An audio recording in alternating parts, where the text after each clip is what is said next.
একের পর এক রাজনীতিকরা তারা এসে পৌঁছচ্ছেন রাজ্যের প্রাক্তন মুখ্যমন্ত্রী বুদ্ধদেব ভট্টাচার্যের সেই পাম অ্যাভিনিউ এর বাড়িতে।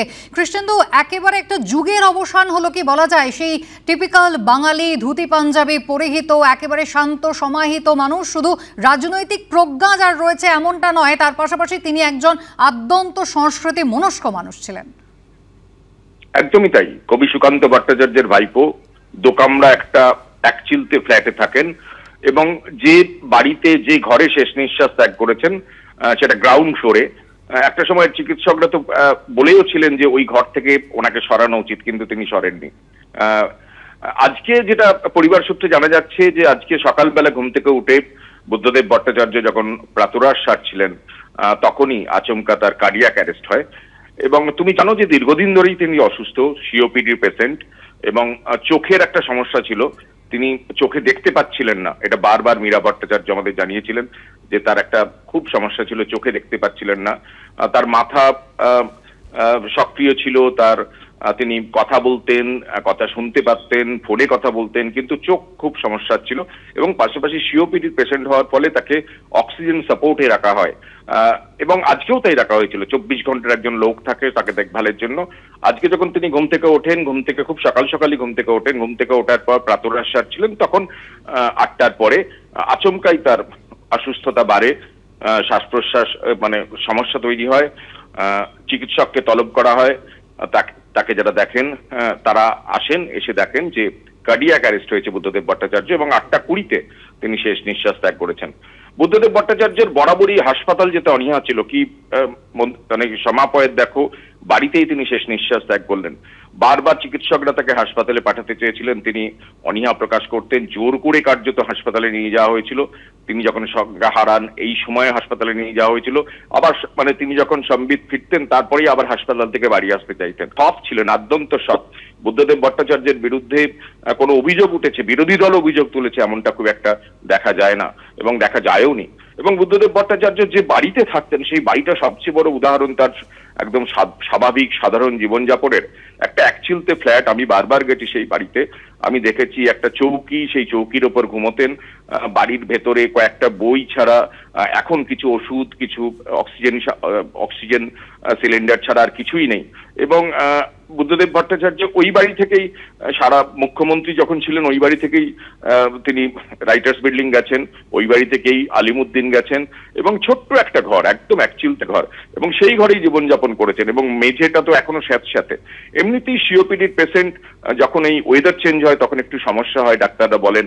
এবং আগেও আমি শুনেছি বাড়ির পরিবারের লোকজনদের মুখে যে ওই যে স্যাঁতস্যাঁতে যে মেঝে, এই মেঝে থেকে বুদ্ধদেব বাবুকে সরানোর কথা বলা হয়েছিল, কিন্তু তিনি রাজি হননি। বারবার বুদ্ধদেব ভট্টাচার্য অসুস্থ হয়েছেন, হাসপাতালে গেছেন, বাড়িতে ফিরে এসেছেন। আজকে অসুস্থ হলেন, ডাক্তারবাবুরা এলেন, কিন্তু তিনি শেষ নিঃশ্বাস ত্যাগ করলেন। একটা যুগের অবসান, তুমি বলছো ঠিকই, একটা যুগের অবসান হলো। একেবারে কৃষ্ণেন্দু, তুমি আমাদের সঙ্গে থাকো।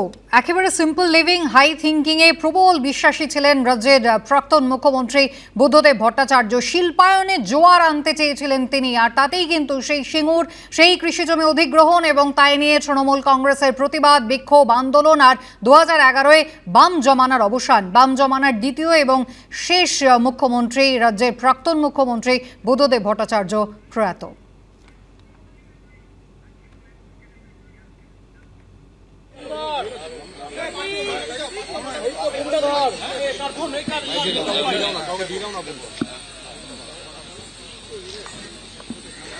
আজ সকালে আমাদের প্রিয় নেতা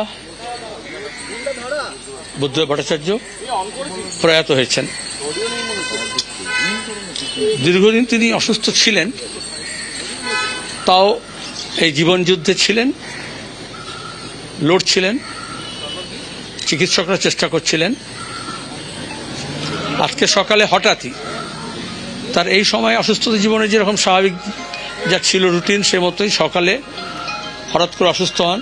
চিকিৎসকরা আসেন, চিকিৎসকরা চেষ্টা করেন, কিন্তু শেষ রক্ষা করতে পারেননি। তার প্রয়াত হওয়ার খবরটা সবার কাছে খুবই শোকাবহ এবং দুঃখজনক। এখন তার অনেক গুণগ্রাহী মানুষ আছেন, আমাদের সমর্থক কর্মী দরদি আছেন, রাজ্যবাসী এবং রাজ্যের বাইরে অনেকে আছেন, তারা যাতে শেষ শ্রদ্ধা জানাতে পারেন জন্য আজকে আমরা তার দেহ সংরক্ষণ করব।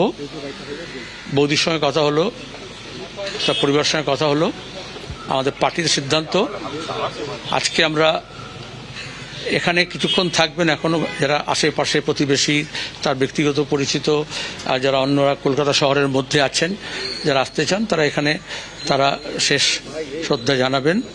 এবং তারপরে আমরা আজকে রাত বিকেল দুপুর 12:30টার সময় এখান থেকে নিয়ে গিয়ে সেটা সংরক্ষণ করা হবে। আগামীকাল সকালে 10:30 নাগাদ আমরা আলিমুদ্দিন স্ট্রিটে 31 নম্বর আলিমুদ্দিন স্ট্রিট পার্টির রাজ্য দপ্তরে তার মরদেহ শায়িত থাকবে সর্বসাধারণের জন্য।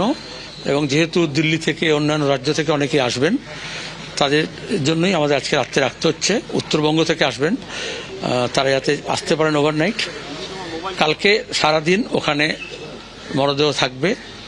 তার যে দপ্তর থেকে তিনি কাজ করেছেন অসুস্থ হওয়া আগে পর্যন্ত, দিন পর্যন্ত। তারপরে কতগুলো প্যারাফেরনালিয়া আছে, সেগুলো আমরা ওয়ার্কআউট করছি। কালকে বিকেলে 4টে নাগাদ শেষ যাত্রা হবে প্রয়াত কমরেড বুদ্ধদেব ভট্টাচার্যের মরদেহ নিয়ে। ওনার দেহ দান করা ছিল, আমরা যোগাযোগ করছি। তার শেষ ইচ্ছা অনুযায়ী তা আমরা সেই দেহটা চিকিৎসা স্বাস্থ্যের গবেষণার জন্য তুলে দেবো তাদের হাতে। শেষ যাত্রা বললাম কালকে বিকেল 4টার সময় আলিমুদ্দিন স্ট্রিট থেকে। কোন কলেজে দেহদান, মানে নির্দিষ্ট কোনো মেডিকেল কলেজ বলে? সেটা আমরা চেষ্টা করছি, কথা বলতে হবে, কারণ তার আমাদের তো নির্দিষ্ট থাকে না। কাছাকাছি হচ্ছে নীলরতন সরকার মেডিকেল কলেজ হসপিটাল, সেটা আছে। তারপরে কথা বলতে হয় কোথায় দেহটাকে সংরক্ষণ করতে পারবে বা কাজে লাগাতে পারবে, নিতে পারবে, সেটা স্বাস্থ্য দপ্তরের সঙ্গে যোগাযোগ করা হচ্ছে। আপনারা জানতে পারবেন আজকের মধ্যেই। রাত্রেও কোথায় রাখা হবে, পিস ওয়ার্ল্ডে রাখা হবে, কোথায় রাখা হবে একটু পরে জানতে পারবেন। একটু যোগাযোগ করা হচ্ছে, অ্যাভেলেবিলিটি দেখে করতে হয়। আমি এর চেয়ে বেশি কথা এখন বলতে পারবো না, পরে বলবো প্লিজ। আর কতগুলো জরুরি কাজ আছে, সেগুলো করে দিতে হবে। আমাদের কাছে মানে এগুলো ডাক্তাররা বলতে পারবেন, আমি চিকিৎসা ব্যাপারে আমি কিচ্ছু বলবো না।